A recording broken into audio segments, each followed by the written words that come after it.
શ્રીમદ ભગવદ્ ગીતાજીના બીજા અધ્યાયનું દર્શન. પ્રજ્ઞાચક્ષુ ડૉક્ટર કૃણાલ જોશી.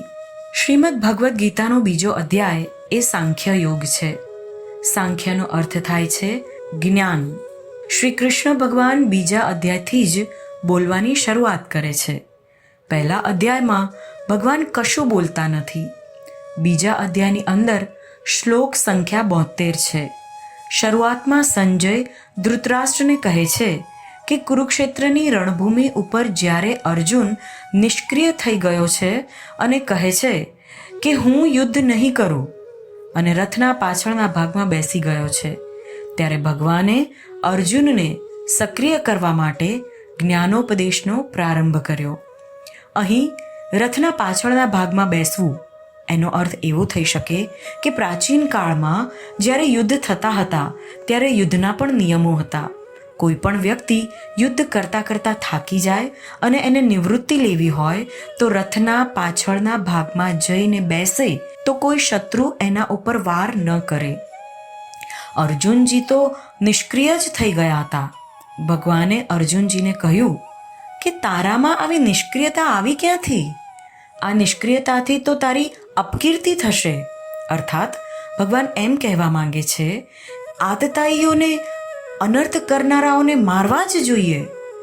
અર્જુનજીને મોહ નહોતો, પણ એમને વિષાદ હતો કે જે વડીલોની ગોદમાં બેસીને જીવનનું શિક્ષણ મેળવ્યું, જે ગુરુજનોએ મને શસ્ત્ર અસ્ત્રની વિદ્યા પ્રદાન કરી, એ લોકોને મારીને હું સુખ ભોગવી શકીશ?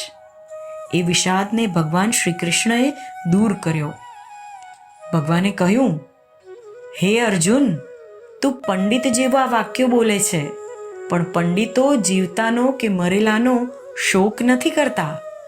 તું જે વડીલો અને ગુરુજનોની વાત કરે છે તેમાં જો તું તેમના શરીર સાથે પ્રેમ કરતો હોય તો શરીર નાશવંત છે, અને આત્મા સાથે પ્રેમ કરતો હોય તો આત્મા અમર છે. આત્મા ક્યારેય જન્મતો નથી કે ક્યારેય મરતો નથી. આત્માને શસ્ત્ર છેદી શકતું નથી, અગ્નિ એને બાળી શકતો નથી, કે જળ એને ડૂબાડી શકતો નથી, અને વાયુ એને ઉડાડી શકતો નથી.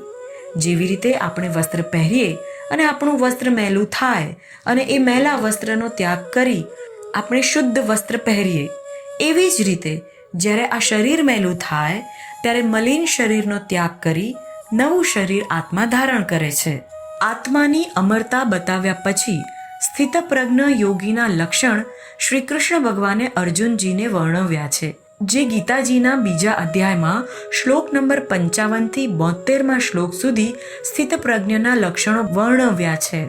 બીજા અધ્યાયના 54માં શ્લોકમાં અર્જુનજીએ પ્રશ્ન કર્યો, સ્થિતપ્રજ્ઞસ્ય કા ભાષા સમાધિસ્થસ્ય કેશવઃ સ્થિતધિ કિમ પ્રભાષેત કિમાસ્થિત વ્રજેત કિમ? અર્થાત અધ્યાત્મમાં લીન થયેલી ચેતનાવાળા મનુષ્ય સ્થિતપ્રજ્ઞના લક્ષણો કયા છે, તે કેવી રીતે બોલે છે અને તેની ભાષા કેવી છે, તે કેવી રીતે બેસે છે અને કેવી રીતે ચાલે છે? ત્યારે ભગવાને કહ્યું, પ્રજહાતિ યદા કામાન સ્વાન પાર્થ મનોગતાન આત્મન્યેવાત્મના તૃષ્ટ સ્થિતપ્રજ્ઞસ્તદોચ્યતે. અર્થાત, હે પાર્થ, મનુષ્ય જ્યારે મનમાં ઉદ્ભવતી ઇન્દ્રિય તૃપ્તિની સર્વ કામનાઓનો પરિત્યાગ કરે છે અને જ્યારે આ પ્રમાણે વિશુદ્ધ થયેલું તેનું મન આત્મામાં જ સંતોષ પ્રાપ્ત કરે છે, ત્યારે તે વિશુદ્ધ દિવ્ય ચેતનામાં રહેલો સ્થિતપ્રજ્ઞ કહેવાય છે. બીજા અધ્યાયના 56મા શ્લોકમાં ભગવાન કહે છે કે દુઃખશ્વેનુદ્વિગ્નમનાઃ સુખેષુ વિગત સ્પૃહ વિતરાગ ભય ક્રોધ સ્થિતધીર્મુનિ રુચ્યતે. અર્થાત, જે મનુષ્ય ત્રિવિધ સંતાપોમાં પણ મનમાં વિચલિત થતો નથી અથવા સુખ પામી રાજી થતો નથી અને જે આસક્તિ, ભય તથા ક્રોધથી મુક્ત છે, તે સ્થિર મનવાળો મુનિ કહેવાય છે. બીજા અધ્યાયમાં સ્થિતપ્રજ્ઞના લક્ષણો વર્ણવતા ભગવાન કહે છે કે ભૌતિક જગતમાં હંમેશા કોઈને કોઈ સારી કે માઠી ઉથલપાથલ થતી જ હોય છે. જે મનુષ્ય આવી ઉથલપાથલથી વિચલિત થતો નથી તથા શુભ અશુભથી પ્રભાવિત થતો નથી તે કૃષ્ણ ભાવામૃતમાં સ્થિર થયેલો છે એમ જાણવું. મનુષ્ય જ્યાં સુધી આ ભૌતિક જગતમાં હોય છે ત્યાં સુધી સારા નરસાની અર્થાત ઇષ્ટ અનિષ્ટની શક્યતા સદા રહે છે, કારણ કે આ દુનિયા દ્વંદ્વોથી ભરેલી છે. પરંતુ જે મનુષ્ય કૃષ્ણ ભાવમાં સુદૃઢ હોય છે તે શુભ અને અશુભથી લેશ માત્ર પ્રભાવિત થતો નથી, કારણ કે તેને કૃષ્ણ સિવાય બીજા કશા સાથે લેવા દેવા નથી અને કૃષ્ણ એકમેવ સર્વથા શુભ છે. કૃષ્ણ પ્રતિ આવી ભાવના મનુષ્યને સંપૂર્ણ ગુણાતીત એવી દિવ્ય અવસ્થામાં અવસ્થિત કરે છે જે પરિભાષિક રીતે સમાધિ કહેવાય છે. કોઈ યોગી, ભક્ત કે આત્મ સાક્ષાત્કાર પ્રાપ્ત વ્યક્તિની કસોટી એ છે કે તે પોતાની યોજના અનુસાર પોતાની ઇન્દ્રિયોને નિયંત્રિત કરી શકે છે. પરંતુ ઘણા ખરા મનુષ્યો ઇન્દ્રિયોના દાસ હોય છે અને ઇન્દ્રિયોના જ આદેશો દ્વારા દોરવાય છે. યોગી કેવી રીતે સ્થિત હોય છે એવા પ્રશ્નનો એ જવાબ છે. ઇન્દ્રિયોની સરખામણી ઝેરી સર્પો સાથે કરવામાં આવે છે. તેઓ અત્યંત ચંચળતાથી નિયંત્રણ વિના વર્તવા ઈચ્છે છે. આ સર્પ જેવી ઇન્દ્રિયોને વશમાં રાખવા માટે યોગી અથવા ભક્તે સર્પને વશ કરતા મદારીની જેમ બહુ પ્રબળ થવું જોઈએ. તે ઇન્દ્રિયોને કદાપી સ્વતંત્રપણે વર્તવા દેતો નથી. શાસ્ત્રોમાં અનેક આદેશો છે, જેમાં કેટલાક વિધેયાત્મક અર્થાત પાલન કરવા યોગ્ય અને કેટલાક નિષેધાત્મક અર્થાત ન કરવા યોગ્ય હોય છે. જો મનુષ્ય નિયંત્રણો અને નિયમોનું પાલન કરવા સમર્થ ન હોય, પોતાની જાતને ઇન્દ્રિય ભોગોથી મુક્ત રાખવા સમર્થ ન હોય, તો તે કૃષ્ણ ભાવામૃતમાં દ્રઢતાપૂર્વક સ્થિર થઈ શકે નહીં. અહીં સર્વોત્તમ ઉદાહરણ કાચબાનું આપવામાં આવ્યું છે.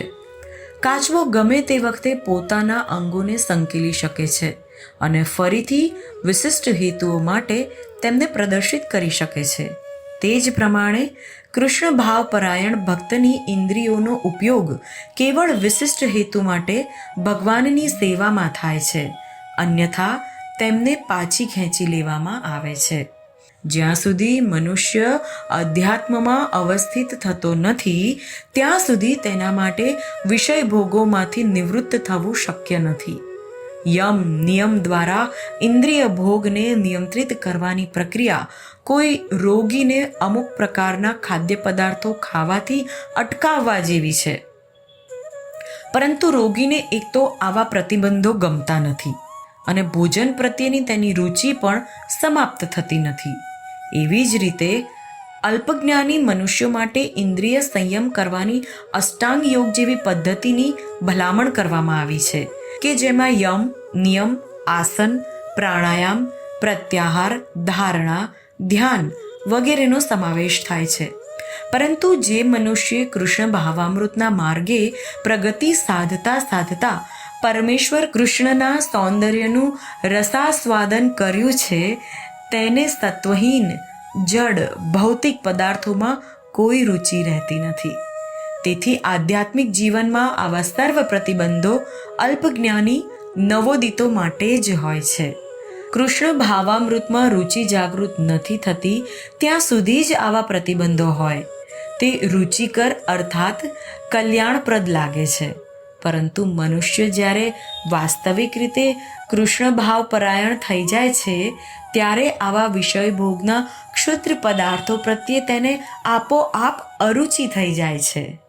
આમ સ્થિતપ્રજ્ઞ યોગીના લક્ષણો વર્ણવતા ભગવાન શ્રી કૃષ્ણ અર્જુનજીને કહે છે કે આવો સ્થિતપ્રજ્ઞ યોગી જ બ્રહ્મ અને નિર્વાણ પદને પામે છે. જે સ્થિતપ્રજ્ઞ યોગીની પરિભાષા ભગવાન શ્રી કૃષ્ણ અર્જુનજીને કરે છે એ જ ભાવ ગંગા સતીએ પોતાના પદમાં વર્ણવ્યો છે.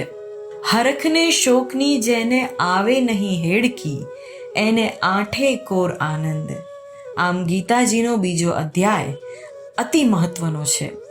તો આવો ભગવાનના ઉપદેશોને ગ્રહણ કરી આપણે આપણા જીવનને ધન્ય બનાવીએ, એ જ અભ્યર્થના સાથે. અસ્તુ.